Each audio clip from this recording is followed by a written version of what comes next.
Good morning, students. Right. Today, we will see the demands for grants analysis for the Ministry of Rural Development. You see, in the previous session, I have discussed I have analyzed the Ministry of Jal Shakti. Okay. And all the important things about Ministry of Jal Shakti, the budget allocation, performance of the ministry, then performance of various schemes, and some critical issues like water pollution, etc. Everything threadbare we have discussed. Okay. In continuation to that, today I am taking the Rural Development Ministry. Of course, the name is demands for grants analysis, but in actually what we are doing the complete analysis of the rural development. Okay, all the aspects that are there in rural development. Okay, very important. Finally, once again, let me reiterate to you very, very important content or information from the point of view of examination, all the stages of examination, prelims, mains, even interview. Okay. I have already said that if you have to do a critical analysis of any segment or any area, you should have complete information about that segment, especially the important ones like this: rural development, health, defense, education, okay, maybe water. You should have everything at your disposal. Then only you can do a perfect or proper critical analysis. Okay. With that intention, we are doing these series of lectures, the analysis of demands for grants. Okay. And very, very important from the point of view of examination. Okay. Right.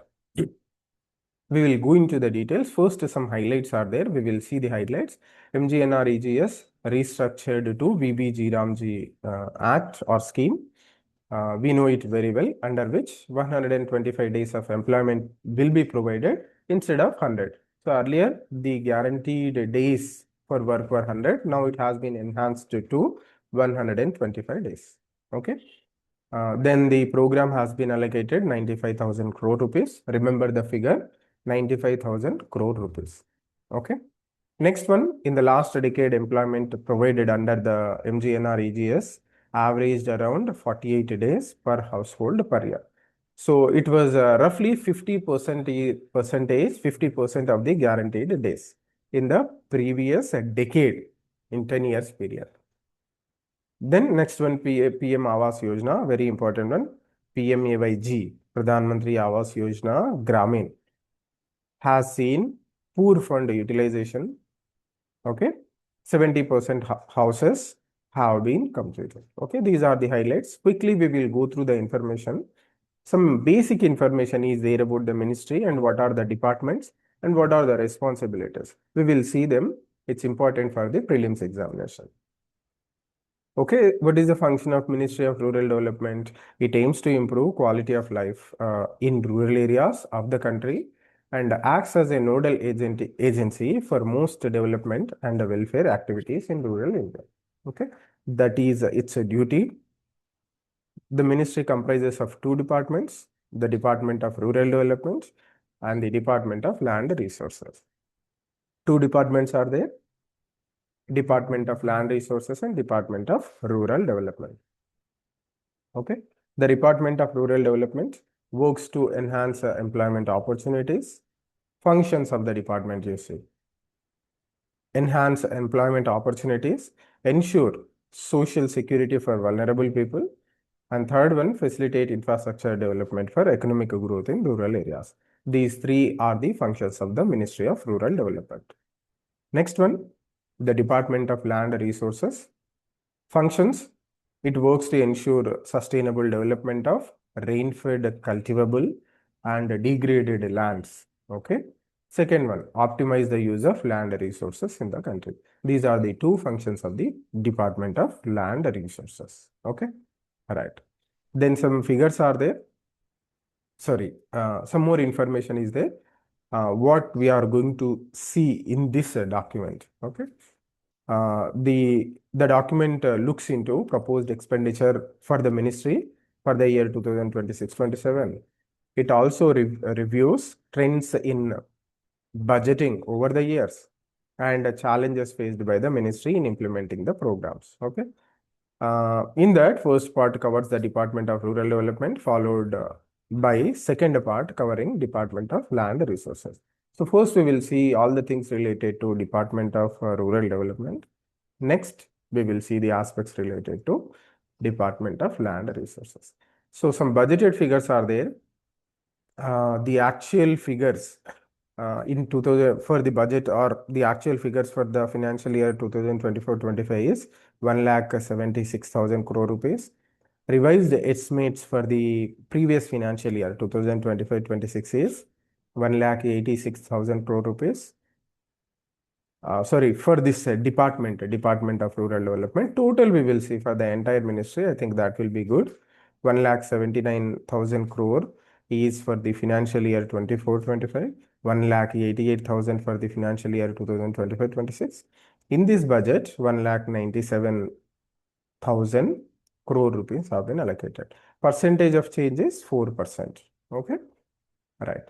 But you see in the Department of Land Resources, there is very high change in allocation from the previous year's revised estimates to present budget allocation. Okay, right. Then first we will see the aspects related to Department of Rural Development. Overview of finances we will see. Okay, so some flagship programs are there under this department. We will see major schemes run by the department include Mahatma Gandhi National Rural Employment Guarantee Scheme, that is VBG Act, Pradhan Mantri Gram Sadak Yojana, National Rural Livelihood Mission, Pradhan Mantri Awas Yojana Gramin, NSAP, National Social Assistance Program, right? These are the 5 flagship programs implemented by the department. Other programs are also there, like Sansad Adarsh Gram Yojana, not by this department, but it is there for the rural development. We will come to that later. Okay, so figure 1 shows the same information is also mentioned here. Expenditure between 2014-15 and 2026-27 in crores of rupees. Okay, so it's gradually increasing. Okay, very good thing that there is no decline or shortfall. Actually, in some years like 2021 and 21-22 and 22-23, the expenditure is more than the budget allocation. The reason you know very well, it is because of the COVID-19. Okay, COVID-19 pandemic and its impact. We have allocated more and more money for MGNREGA to provide employment to the people. That's why expenditure is more than the budgeted estimate actually. Okay. And one more thing, important thing you have to understand in this ministry is, unlike the previous ministry, Jal Shakti, always the expenditure is equal or more than the budgeted estimation. Okay, means the government is spending equal to or more than the promised money in the budget. That is a good thing. Okay, it is, I would say, it is mainly because of the MGNREGA Act. Okay, so major schemes under the department, if you see, MGNREGA restructured to VBG Ramji. Okay, when it was done in December 2025. Okay,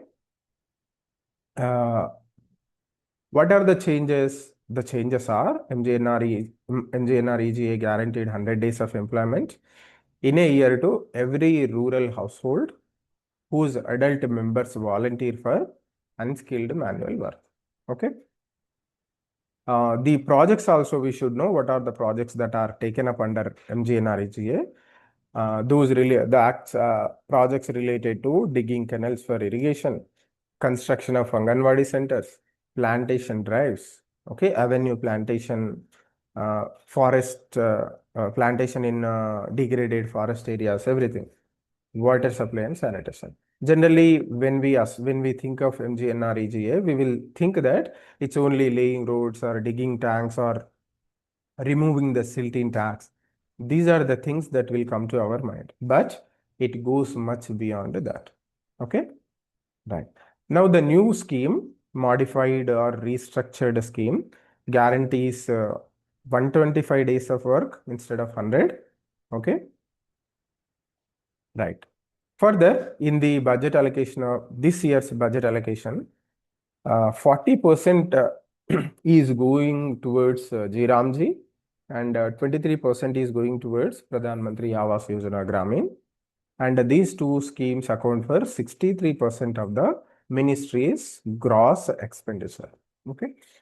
Okay. Then this followed by still we are allocating something for 12% for MGNREGS. Maybe the works that are already taken are pending with the that's why allocations are there for MGNREGA. For NRLM, 8%. I would say it's very less for NRLM because you see the significance of NRLM scheme, gravity or importance of the scheme. It should be much more than 8%. Okay.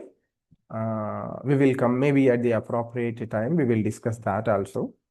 Then for Pradhan Mantri Gram Sadak Yojana, 8%. Social assistance program, 4%. Okay. Right. We will see the percentage of change for various schemes. Okay. VBG Ramji, we cannot say because this is the first time we are allocating. 95,000 crore have been allocated. MGNREGA, 30,000 has been allocated, 12% of the funds. Maybe some works are pending. Okay. Pradhan Mantri Awas Yojana Gramin, 60, last year revised estimates are 32,500 crore.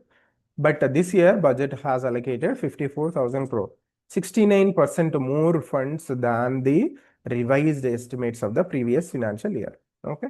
So why this type of adverse or not so logical increase? Because lot of amount is promised in the budget, but when it comes to actual spending, that doesn't happen.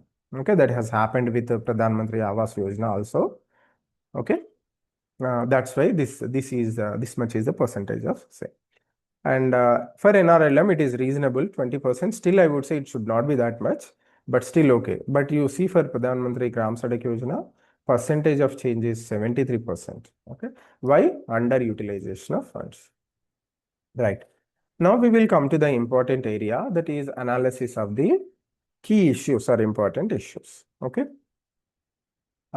Still MGNREGA is relevant and you have to know everything about the scheme. So in that context, we will see some important aspects about the scheme. Okay.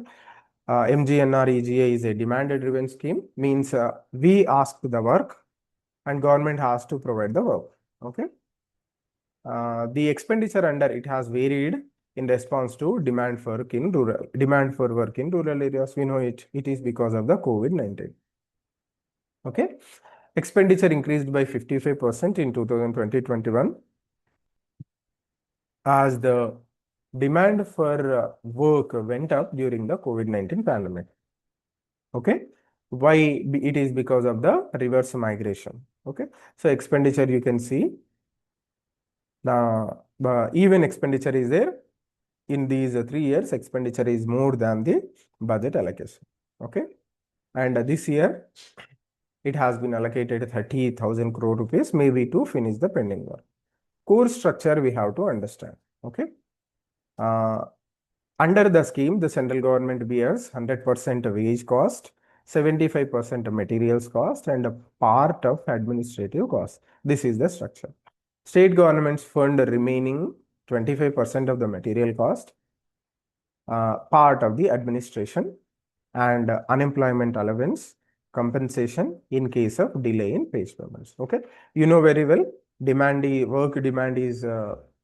work is demanded by the people, but for 15 days, if the work is not provided, then we have to start, our government has to start giving unemployment allowance to the people. Okay, it is 50% of the promised wage. Okay, that cost has to be borne by the state governments. Okay, right. There are some amendments in the new act or restructured act. So we will see that. The latest act amended, that is VBG Ramji Act, amended this to provide the scheme to be implemented as a centrally sponsored scheme. So it's no more a central sector scheme. Okay. So the central and state governments will share the expenditure in the 60:40 ratio. You see, two important classifications are there. Actually, 3 are there, but For the time being, we will discuss about the two. First are central sector schemes. Second category are centrally sponsored schemes.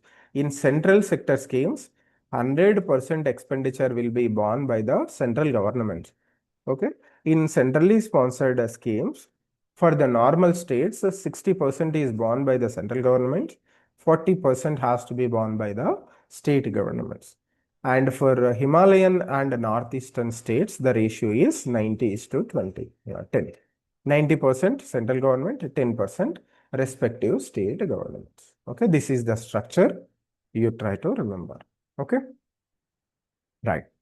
Then further, the central government will determine state-wise normative allocation of the funds. Okay. Further, any expenditure above this level that is decided by the central government, it has to be borne by the state governments. Okay, this is the change that we have brought in. Okay. Further details we will see about the act. In the last 5 years, if you examine MGNREGA, wage payments accounted for around 70% of the expenditure under the scheme. This is a very good development because the primary motive of MGNREGA or VBG is to provide wage employment to the people. So 70% of the expenditure is going towards that. It's a good thing. Okay. And 26% is going towards material cost. Okay. Of which around 20% is borne by the central government. Okay. In this way, the center has borne around 90% of the total expenditure for the scheme. Okay. Now, when we see the changes in VBG Act, the expenditure by state governments on the scheme may increase because now the structure is 60:40. It has been made centrally sponsored scheme. Okay. All right. One problem is there is lot of delay in the payment of wages. Okay. Over the last decade, if you see, the employment under MGNREGA have averaged around 48 days. We have studied it per household. Less than 10% of participating households complete 100 days of work. Okay. So average days of employment provided in the last last decade. Unfortunately, earlier in the initial stages of the program, the work provision was higher, but in recent years it is coming down. That is something we have to focus. Okay, so some how it has increased, decreased in COVID years, non-COVID years, that has been explained. We need not worry about that much. Okay. Then here the trend of work demanded and work availed, okay, by the households is shown. So work availed is little bit was always less than work demanded. Okay, all right. Further analysis is there. What happened during the COVID-19? I think because that has been passed, so now we need not worry about the what happened in the COVID-19 years. Wages under the scheme we will examine. This is the important area. Okay, so under the MGNREGA, the Ministry of Rural Development notifies daily wage rates under the scheme. Okay, for workers in different states for every financial year. So the MGNREGA wages are not the same in all the states. It varies across the states. Okay, right. Over the past years, if you see, actual wage paid to workers has been lower than the notified rate. Okay. For example, in 2025-26, out of 31 states and union territories, the wages received by workers were below the notified wage rate in 20 states and UTs. Okay. Right. We will see the examples for some states. Arunachal Pradesh, notified wage is 307, but actually paid is 368. Chhattisgarh, it's a 261 notified wage, paid is 245. Okay.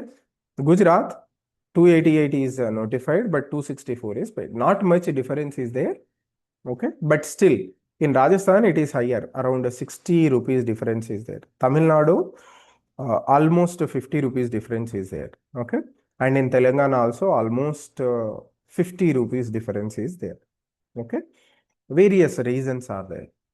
And how the wages are decided, now we will see. You see wages under MGNREGS, they vary across the. Right. So we have to understand how the wages are being decided for the scheme. Okay. Wages under MGNREGS vary across the states as they are linked to consumer price index. Okay. For agricultural laborers for the state. Okay. Consumer price index for agricultural laborers. The CPI-AL, it tracks the change in prices of goods and services consumed by the households whose primary incomes comes from the rural agrarian labor. Okay. If you see the standing committee report on rural development, the committee noted that given the rising cost of living, wages under MGNREGA are inadequate. You see, always this argument had been there that wages under the MGNREGA are not sufficient. They are grossly inadequate, and very strangely, in various states, the minimum wages act is there. Means whenever a person is employed, whether it is in the private sector or in the organized sector, there is some minimum wage. Means the people have to be paid at least that much of wage. Very strangely, the government has chosen to exempt this MGNREGA from this minimum wages obligations. Okay. So in many states, the wages provided by, I would say in almost all states and UTs, the minimum wages provided by the scheme, the wages provided under MGNREGA are far, you forget about parity, they are far less than the minimum wages decided for that particular state. Okay. I don't know. Of course, maybe there is some practical, thought into it, because the quality, facts we will discuss. The quality of work done under MGNREGA is not good, actually. This is the fact. We have to accept it. Maybe that could be the reason the government do not want to pay minimum wages to the people, or just it want to protect itself financially, because there is crunch of funds. So if a lot of money is allocated and given to people in the form of wages through this particular scheme, maybe there is shortfall somewhere else. That could be the reason also. Okay. Right. Anyway, wages are lower than the minimum wages, and the particular committee is saying that they are inadequate given the rising or increase in cost of living or prices. Okay. Right.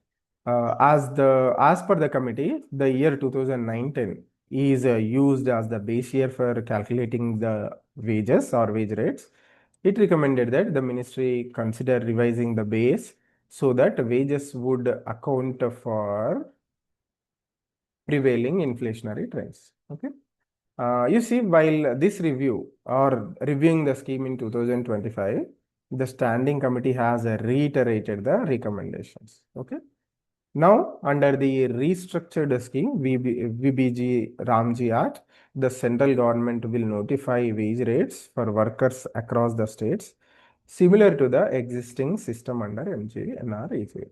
So, say in the same way, wages are going to be decided for this scheme also. Okay. Right. Further details we will see. Right. Next information we will see. The Devolution Index Report 2024 by the Ministry of Panchayat Raj, the other ministry, it noted that in most states, panchayat officers have less than the sanctioned number of staff. So this is a continuous problem. The ministry is always deprived of required number of personnel. Okay.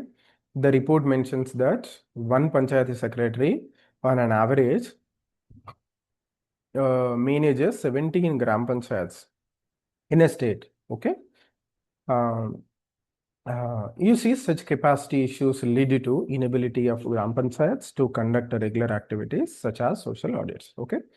But I would say now the situation has improved, at least in the southern states.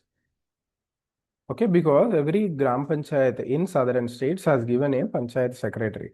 Okay, I think the problem is now at least reduced in some states. Okay, right. Now we will come to the another important act, that is Pradhan Mantri Awas Yojana Gramin. This is for housing. Okay, so allocations, everything are there. Or first, we have to understand the aspect of housing, especially the rural housing. It's explained in the paragraph. We will see it. Okay. The scheme was launched in 2016 by subsuming the earlier IAY, Indira Awas Yojana, to address the gaps in demand and supply of rural housing. Okay. It aimed to ensure housing for all by 2022. We know that.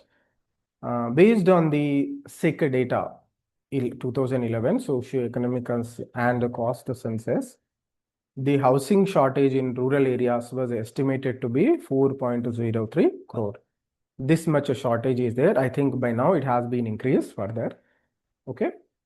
Anyhow, the scheme targeted to build 1 crore houses in phase 1, that is from 2016 to 19, and 1.95 crores in phase 2, that is from 2019 to 22. Okay. Of these 2.95 crore houses that are targeted in 2 phases, about 2 crore households were selected from the SEC-based parameter wait list, and the rest were selected based on the Awas Plus survey of 2018. Okay, right. You see, the Awas Plus survey was conducted to identify eligible households left out under the SEC survey. Okay, right. We'll see the progress by 2022. A total of 2.10 crore houses have been completed under the phases. What was the target? Target was 2.95 crore. Okay. Further, to meet the targets, the program was extended till 2024. Okay. Then in the August 2024, the Union Cabinet approved extension of the scheme till 2028-29. Okay. The extension was given with 2 specific objectives. Those were completing the pending houses from earlier phases. Second one, construct an additional 2 crore rural houses. So like I told, maybe the requirement has increased because the population is growing. Children are becoming adults. They also require housing. Okay, because of all these reasons. Okay. Then budget allocations are there in this paragraph. The scheme has been allocated in this budget 54,000 crore rupees, an increase of 69% over the revised estimates of the previous budget, that we know. Okay. You see, in 2025-26, rupees 31,500 crore has been spent for the scheme, which is 41% lower than the budgeted estimation. So this is the problem I am continuously telling. In budget, we will be shown some figure that we will be spending this much. But actually, when it comes to actual implementation, that will not happen. Okay. Right. Since 2023-24, the scheme is witnessing underutilization. After a few years of earlier, there was overspending. Now there is underutilization. Okay. So in the years from 2021 to 22-23, maybe the pandemic years, utilization was more than the budget allocation. But after that, grossly less utilization compared to the allotment. Right. Then we will examine the angle of delay in house completion. Okay. So against the cumulative target of 4.15 crore houses, you club all the phases. A total of 2.89 crore houses have been completed by December end. So it's a 70% completion. Okay. Further, in detailed, the percentage of completion has been given. Try to go through this. Okay, but you remember this whole figure, that is more than enough. Against the target, how much percentage or how many houses are completed, that is more than enough. The reasons we will examine. Okay, this is important. The ministry has given several reasons for delay in completion. Various things we will include. First one, COVID-19 induced restrictions. Second, unwillingness of beneficiaries. Okay, very strange reason actually. Third one, delay in landless beneficiaries getting allotted land. Fourth one, disputed succession. Fifth one, permanent migration. Okay, these are the reasons cited by the ministry for delays in housing construction. Further, under the scheme, if a beneficiary does not have land to build a house, the responsibility of providing land is with the respective state governments. Okay, that is there. The standing committee's report, if you see, it recommended that the ministry coordinate with the state governments to ensure land for these beneficiaries. Okay, and explore solutions like multi-story housing. Okay, in plain regions, not at all. This is never considered multi-story housing under Pradhan Mantri Awas Yojana, never considered, especially in rural areas.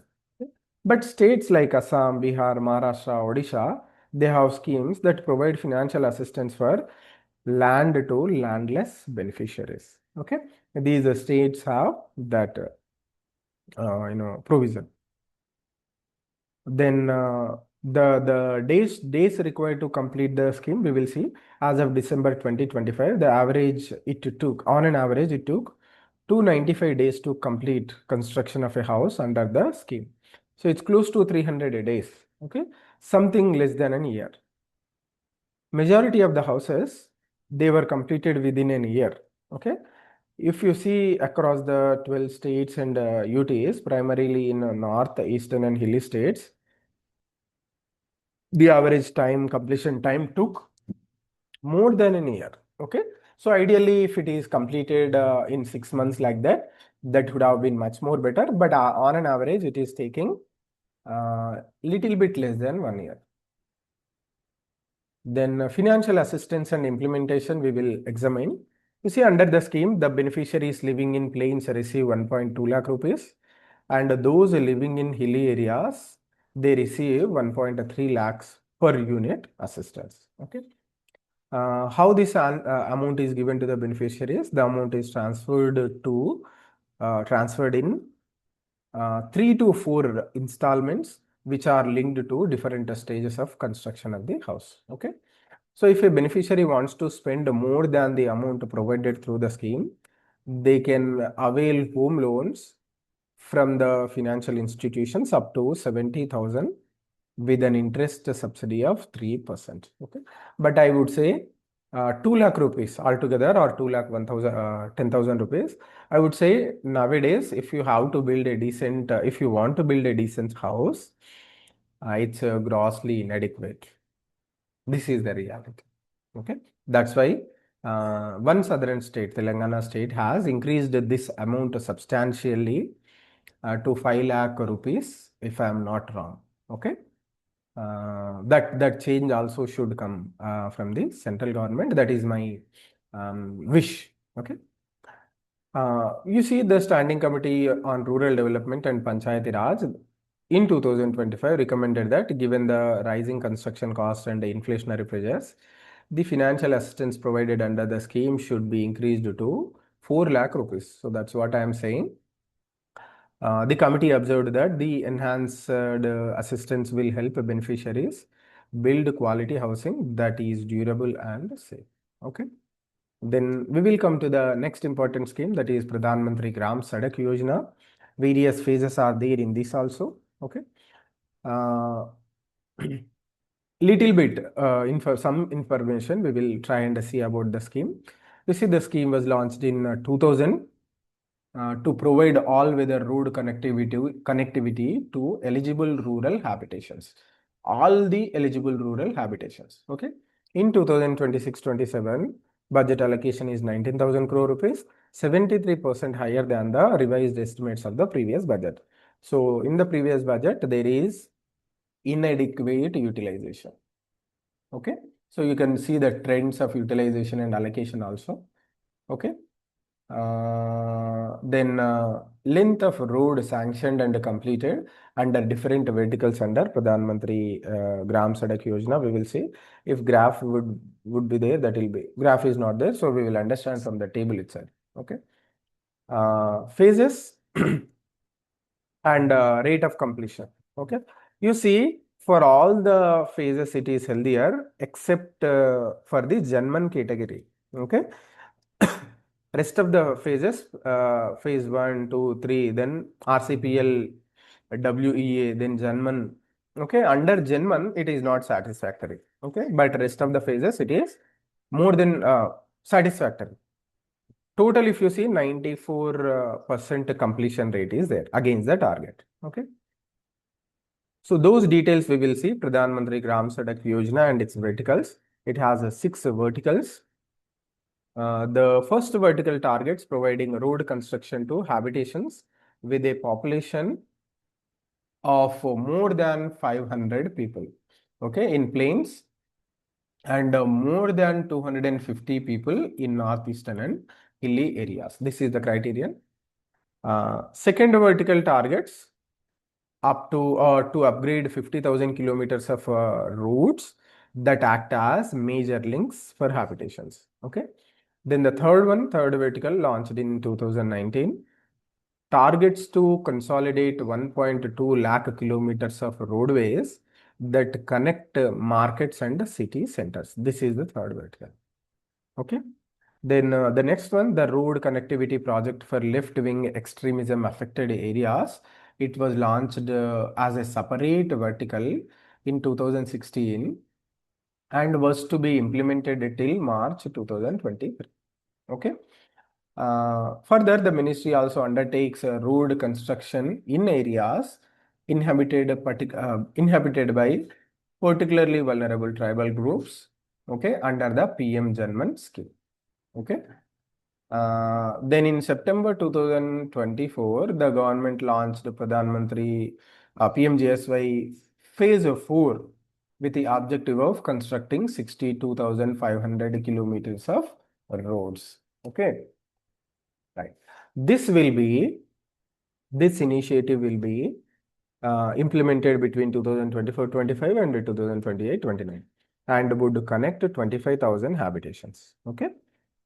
Further, as per the ministry, the surveys under Pradhan Mantri Gram Sadak Yojana phase 4 have identified 40,000 odd unconnected habitations by end of December 2025. Okay. Then pace of road construction has been discussed here.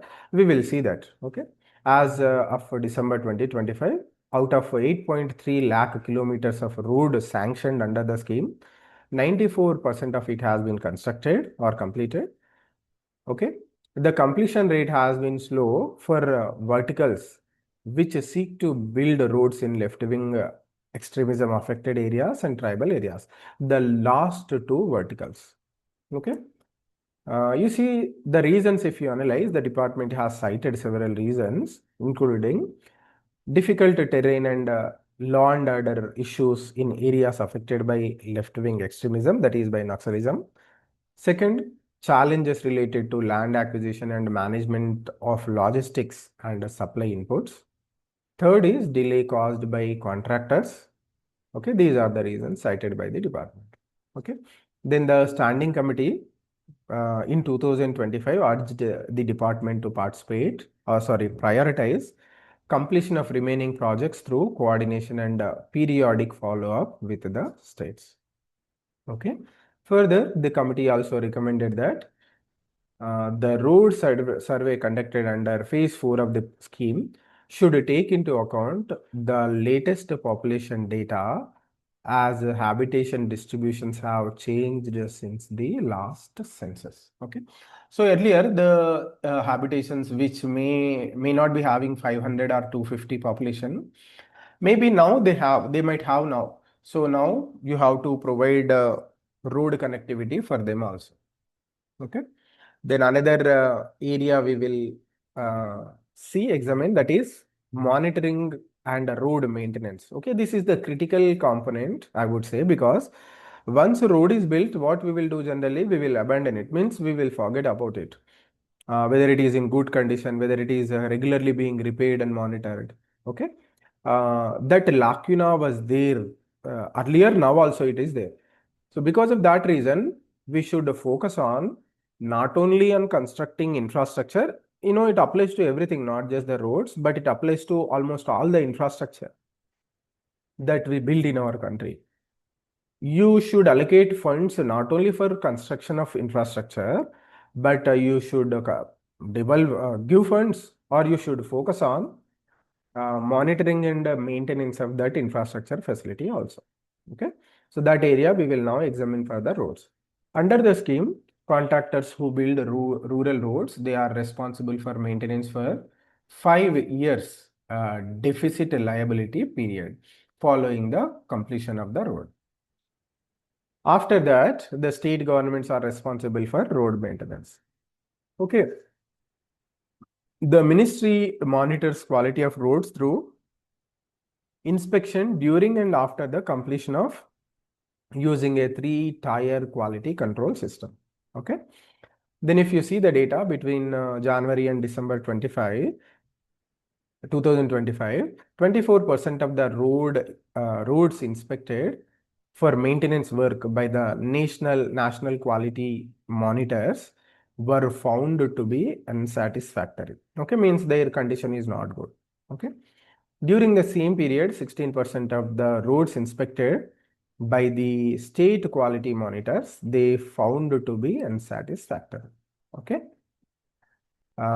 So you can see 23% is NQM, National Quality Monitors, 16% is by State Quality Monitors, found unsatisfactory. Okay. Then the 15th Finance Commission has also taken note of the interstate disparity in maintenance of the roads. Okay.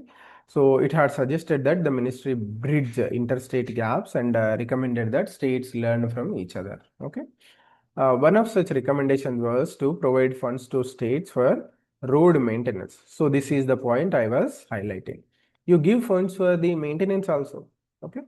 Then if you see the standing committee recommendation, it reiterated that recommendation of providing maintenance funds also to the states. Okay. As we have discussed earlier, presently the states are responsible for maintenance work under the Pradhan Mantri Gram Sadak Yojana phase 3. Before the scheme is launched in a state, the state has to enter a memoranda of understanding with the ministry as per the program guidelines. This is to ensure that states allocate funds for 10 years of routine maintenance after the construction, including funds for renewal of the roads if necessary. Okay, right. So this is about maintenance and repair. Then various states have adopted various modes to improve road maintenance. Okay, so states like Chhattisgarh, Rajasthan, they have adopted zonal maintenance contracts. Okay, various states. I think in Uttar Pradesh, Madhya Pradesh, Uttarakhand, self-help groups have been made responsible for road maintenance. Okay, very interesting mode of development. Okay, right. Anyhow, we will move to the next important scheme, that is NRLM, National Rural Livelihood Mission. Okay. So earlier it used to be known with the name of Day NRLM, Deen Dayal Antyodaya National Rural Livelihood Mission. Now it is being called as Ajivika Mission. Okay. Ajivika, Hindi word, translate it into English, means livelihood. Okay. The program aims to reduce poverty in rural areas by giving poor households access to finances and employment opportunities. Okay, that is the objective. How the scheme works? The scheme attempts to mobilize households through SHGs and enhance access to credit and financial services. So the program runs on the pillar of forming, mobilizing people into self-help groups and connecting these groups with the banks. Okay, it's called as SHG, Bank Linkage Program, right? Further, to strengthen the community resources, government provides a one-time revolving fund, very important, you remember, one-time revolving fund of 20,000 to 30,000 rupees per SHG, and a community investment fund, fund up to 2.5 lakh rupees through SHG federations. Okay. Then further, under the SHG bank linkage program, the program facilitates credit access for SHGs through the interest subvention. Okay. If you see in this budget, 19,000 crore has been allocated for the scheme, 20% higher than the revised estimates of previous budget. Okay. Some data is there about these self-help groups, very important. You try to remember it. Okay. So till December 2025, 92 lakh SHGs have been formed or promoted in our country. Okay. Soon, I think we are going to reach the figure of 1 crore SHGs in our country. Okay. And now 9.2 lakh or 92 lakh or 9.2 million SHGs are there under the program with the participation of over 10 crore households. You can say 10 crore women. Okay, mostly the women are the members of self-help groups. Further, by the end of December 2025, 44 lakh SHGs have availed loans under the scheme. Okay. In the previous financial year, with a total of rupees 1,20,000 crore distributed or disbursed among them. Okay. Right. We will examine one area, that is credit access for self-help groups. You see, this is very, very important area as part of rural development also, and as part of governance, governance and social justice. In paper 2, there is a specific topic about the self-help groups. So in that context, you have to understand this. Okay. The NABARD's status of microfinance in India report that observed that the southern and eastern regions of the country disburse higher quantum of credit to SHGs compared to the other regions. Okay.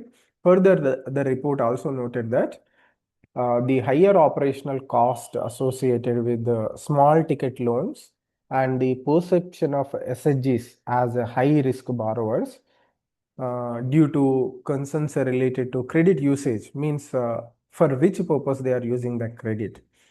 Okay, those might discourage financial institutions from extending loans, extending credit to SHGs. Okay, but the scenario is different. We will see that. Okay, it also observed that lack of adequate financial literacy and business acumen among the members, this might prevent them from availing the higher credit. Okay. Then further, the ministry stated that it takes incentives or initiatives to sensitize bank officials and SHG members. SHG members are imparted financial literacy through training and capacity building programs. Yes, I am saying with the experience that I have worked with the self-help groups, yes, these training and capacity building programs are taking place, but their frequency or number of such programs have been drastically came down. Okay, in the state where I have worked in Haryana. So that area also we have to focus on. Okay. Further, in 2022, the ministry has noted that SHGs have a loan repayment rate of about 98%. I would say this is one of the highest repayment ratios that you will see for any category of borrowers. One of the highest repayment category. Okay. Further, the NABARD report observed that share of non-performing asset loans in outstanding for SHGs declined from 4% in 21-22 to 2% in 23-24. Okay. Further, the report observed that the trend indicates efforts on banks' part towards improving asset quality and ensuring loan repayment by the SHGs. Okay. Further, under the NRLM, SHGs are also organized into village organizations, popularly known as VOs, and cluster level federations. They are also called as block level federations for other institutional and financial management. This is about the SHGs and the NRLM program. Okay. Right. Next, another area we will see in 2019, an assessment study on the program conducted under the ministry revealed that 44% of loans taken by SHGs are used for agricultural activities. 25% of them are for purchasing a cow, buffalo, goats, and other livestock related activities. And 31% are used for consumption, health, and housing. Okay. Further, the study noted that participation in SHG institutions had a positive impact on household income, savings, and women's labor force participation. Okay, so all good things are there with the SHG bank linkage program or SHG formation of SHGs and working with them. I think we have to take it forward. Okay. Next one we will see Deen Dayal Upadhyay Gramin Kaushal Yojana. This is also one of the important schemes run by ministry. Okay. The data is given. You see the under NRLM itself, National Rural Livelihood Mission, support is provided for this particular scheme. Okay, DDU GK1. Okay, what is the goal of the scheme or what is the purpose of the scheme? The scheme aims to provide a placement linked skill training to young people from poor households in rural areas. That is the goal. Of 2,369 training centers created under the program, by end of March, 629 or about 26% of them were operational. Okay. Further, between 2016 and August 2025, of the 14.7 lakh people trained under the program, 10.2 lakh, that is roughly 69% of them, had been placed with jobs. Okay, so roughly 70% of placement placement rate is there. I would say it's reasonable. Okay. Further, as per the scheme guidelines, minimum 70% of trained candidates should be placed. So it's close to the target. Okay. Number of persons are trained and placed under the scheme as of 2025. Okay. So percentage of people placed, this is very high for 2020, 21, 21, 22. Maybe it's because of the COVID impact. Okay. Then persons are trained, persons placed. Okay. The percentage is reasonable or the number is reasonable, I would say. Okay. Then some data is there, some lacuna in program are there. According to the ILO, this says that due to poor quality of school education, many trainees enter skill centers with low foundational skills. The report further also noted that the training provides often lack the latest equipment and the training methods. This is also there. This problem is also there. Further, under the scheme, apart from financial support during the training period, government also provides trainees support through migration centers and alumni networks to help job orientation or job retention. Okay. Then rural self-employment training institutes are also there. They are called as RCTs. Very important. You see, under this program, NRLM, the ministry also aims to establish a rural self-employment training institutes in all districts of the country to provide rural youth training for self-employment and entrepreneurship. Okay. These institutes are established in collaboration with the public sector, cooperative and private sector banks. In our country, almost all the RCTs are being run in collaboration with the banks. Okay. By end of December, 625 RCTs are functional across 612 districts. So now the number of districts have increased. Their number has gone to 700 plus. So in this way, RCTs also have to increase. Okay. As per the ministry, if you see between 2020 and 2025, a total of 23.6 lakh candidates have been trained under the program. Of them, 74 that is 17.5 lakh, were self-employed, and about 2% they have found wage employment. But the primary motive of RCTs is to provide self-employment, means we should train the person in such a way that he starts his own business. Okay. So the same thing is mentioned in the data. Then some impact study is also there. An impact evaluation study on RCT is conducted under the ministry noted that majority of candidates get enrolled to establish their own enterprises, and about 80% of them are women. Okay, really great. 80% of them are women. Okay. Further, the study recommended that these institutes should have permanent campus and mandated facilities. Okay. It also recommended that the institute should offer courses more relevant to women, mandate training for instructors, and help trained candidates secure bank loans. Okay. Further, the ministry has enhanced the infrastructure grant for RCTs from rupees 1 to 2 crore. It has introduced refresher training programs for faculties and has extended credit linkage support to 50% of trained candidates. Okay. So, okay, this is about the two skilling programs under RCTs and under DDU GKS. Okay. Then fund allocation under National Social Assistance Program. The next program is National Social Assistance Program. So fund allocation is there for different verticals: old age pension, family benefit scheme, widow pension, disability pension, and Annapurna scheme. Okay. So allocation is there. Various components are there under National Social Assistance Program. You try and go through the data. Okay. Under the Indira Gandhi National Old Age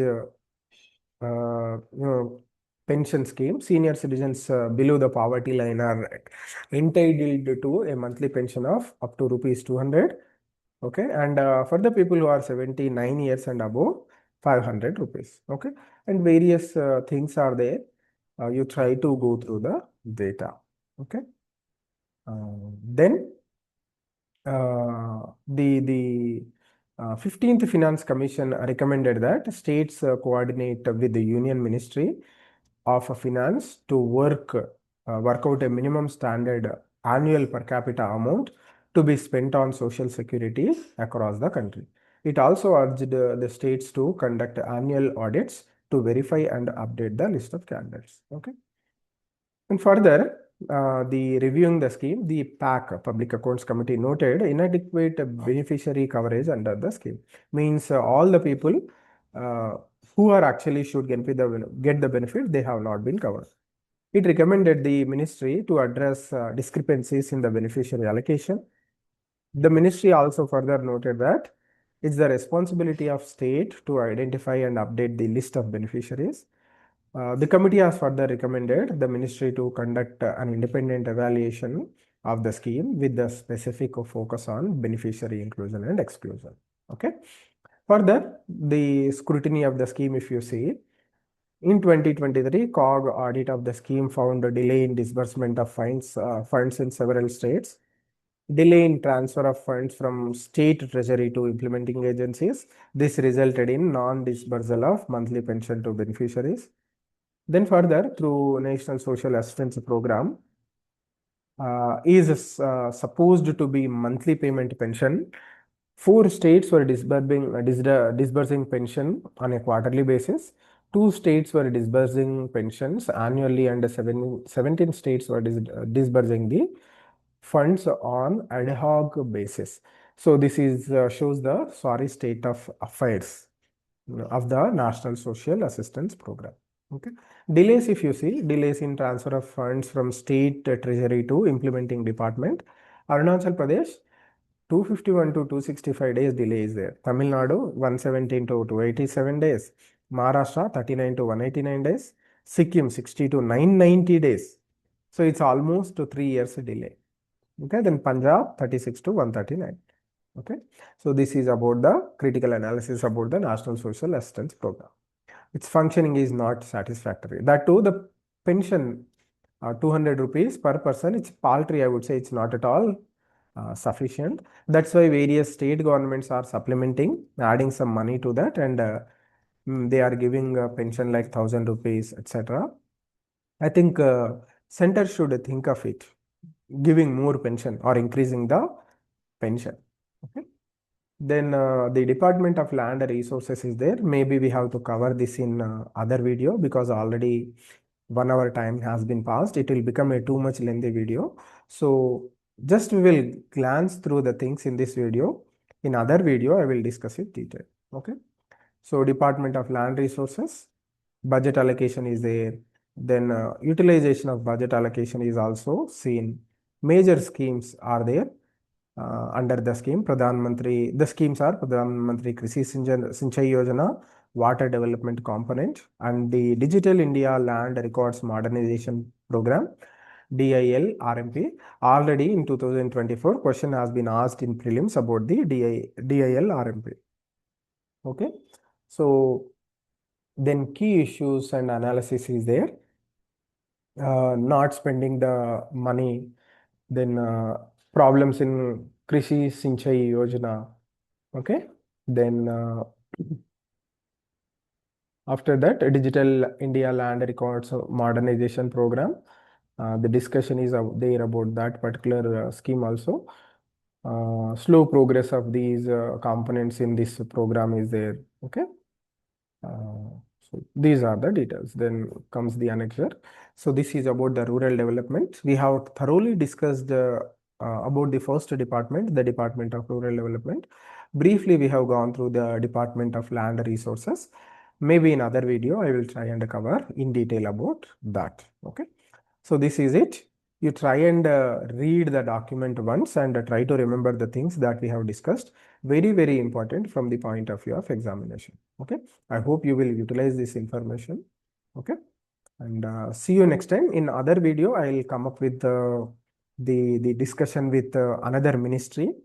And until then, you have a very good time. Right. See you next time.